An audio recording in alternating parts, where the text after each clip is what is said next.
পূর্বের ভিডিওতে আমি আপনাদের জানিয়েছিলাম যেহেতু কেরল রাজ্যে অঙ্গনওয়াড়ি এবং আশাকর্মীদের সম্মানী ১,০০০ টাকা বাড়ানো হয়েছে, খুব শীঘ্রই আমাদের রাজ্যেও সিদ্ধান্ত আসতে পারে। আর ঠিক আজকে সেটাই হলো। নমস্কার বন্ধুরা, আজকের এই ভিডিওতে পশ্চিমবঙ্গের কোটি কোটি মানুষের জন্য একটি গুরুত্বপূর্ণ আপডেট। কারণ আজকে রাজ্য বাজেটে এমন ৩টি ঘোষণা হয়েছে যা সরাসরি প্রভাব ফেলবে লক্ষ্মী ভাণ্ডারের প্রাপকদের ওপর, আশাকর্মী এবং আইসিডিএস কর্মীদের ওপর, রাজ্য সরকারি কর্মচারীদের ওপর। লক্ষ্মীর ভাণ্ডার বাড়ানো হলো, আশাকর্মীদের বেতন বাড়লো, আর ডিএ বাড়লো সরকারি কর্মচারীদের। সবাই মিলিয়ে আজকের বাজেট সাধারণ মানুষের জন্য কি বার্তা দিল সেটাই আজকের ভিডিওতে একদম সহজ ভাষায় বলবো, তাই ভিডিওটি শেষ অবধি দেখবেন। নমস্কার বন্ধুরা, আপনারা দেখছেন মিস্টার সেলফ স্টাডি। এখানে প্রতিদিন আপনারা পান সরকারি আপডেট, চাকরির খবর এবং গুরুত্বপূর্ণ তথ্য। ভিডিওটি ভালো লাগলে অবশ্যই একটি লাইক, শেয়ার এবং সাবস্ক্রাইব করতে অবশ্যই ভুলবেন না। প্রথমে আসি লক্ষ্মী ভাণ্ডার। বন্ধুরা, সবচেয়ে বেশি যার দিকে নজর ছিল সেটি হচ্ছে লক্ষ্মী ভাণ্ডার প্রকল্প। রাজ্য সরকার ঘোষণা করেছে ফেব্রুয়ারি 2026 থেকে লক্ষ্মী ভাণ্ডারে মাসিক 500 টাকা বৃদ্ধি হবে। অর্থাৎ আগে যারা 1000 টাকা পেত এখন তারা 1500 টাকা পাবেন, আর আগে যারা 1200 টাকা পেতেন এখন তারা 1700 পাবে। এটাই কিন্তু তার সম্ভাব্য হিসাব।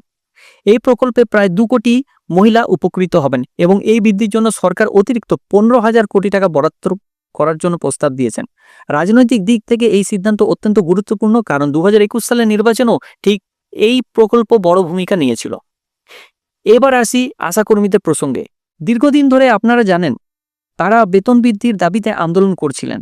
অবশেষে রাজ্য বাজেটে ঘোষণা হলো এপ্রিল 2026 থেকে আশাকর্মীদের মাসিক সম্মানী 1000 টাকা বৃদ্ধি এবং 180 দিন মাতৃকালীন ছুটির সুবিধা, কর্মরত অবস্থায় মৃত্যু হলে পরিবারকে এককালীন আর্থিক সাহায্য। এর জন্য আলাদা করে 100 কোটি টাকা বরাদ্দ।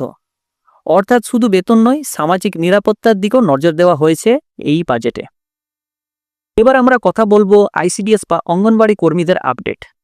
বাজেট অনুযায়ী জানা যাচ্ছে আইসিডিএস কর্মীদের ক্ষেত্র সম্মানে বৃদ্ধি করার সিদ্ধান্ত নেওয়া হয়েছে এবং এর জন্য প্রায় 250 কোটি টাকা বরাদ্দ করার প্রস্তাব রাখা হয়েছে। এতে অঙ্গনওয়াড়ি কর্মীদের মধ্যেও স্বস্তির হাওয়া বইতে শুরু করেছে। এবার সরাসরি সরকারি কর্মচারীদের জন্য একটি বড় আপডেট। 1 এপ্রিল 2026 থেকে ডিএ 4% বৃদ্ধি। গত কয়েক বছরে ধাপে ধাপে দিয়ে বাড়ানো হলেও এবার একই ধারাবাহিকতা বজায় থাকলো আজকের এই বাজেটে। এই বাজেটকে অনেকেই বলছিলেন সামাজিক সুরক্ষা বাজেট, কারণ মহিলাদের আর্থিক সচেতনতা, স্বাস্থ্যকর্মীদের সম্মানী এবং সরকারি ডিএ সব ক্ষেত্রে কিছু না কিছু ঘোষণা এসছে। আপনি কি মনে করেন লক্ষ্মী ভাণ্ডারের 500 টাকা বৃদ্ধি কি যথেষ্ট? কমেন্ট বক্সে অবশ্যই নিজের মতামত জানাবেন। ভিডিওটি যদি কারো উপকারে আসে অবশ্যই একটি লাইক এবং শেয়ার করবেন এই ভিডিও। আর এই ধরনের সবার আগে আপডেট পাওয়ার জন্য মিস্টার সেলফ স্টাডি চ্যানেলকে অবশ্যই সাবস্ক্রাইব করে রাখবেন। সো ভালো থাকবেন, সুস্থ থাকবেন, ধন্যবাদ।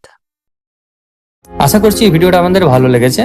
যদি ভালো লেগে থাকে অবশ্যই চ্যানেলটিকে লাইক, কমেন্ট এবং সাবস্ক্রাইব করবেন এবং পাশে যে বেল আইকন রয়েছে সেটাকে ক্লিক করবেন নিয়মিত সবার প্রথম সঠিক আপডেট পাওয়ার জন্য। সো থ্যাংক ইউ, ধন্যবাদ এই ভিডিওটা শেষ অবধি দেখার জন্য।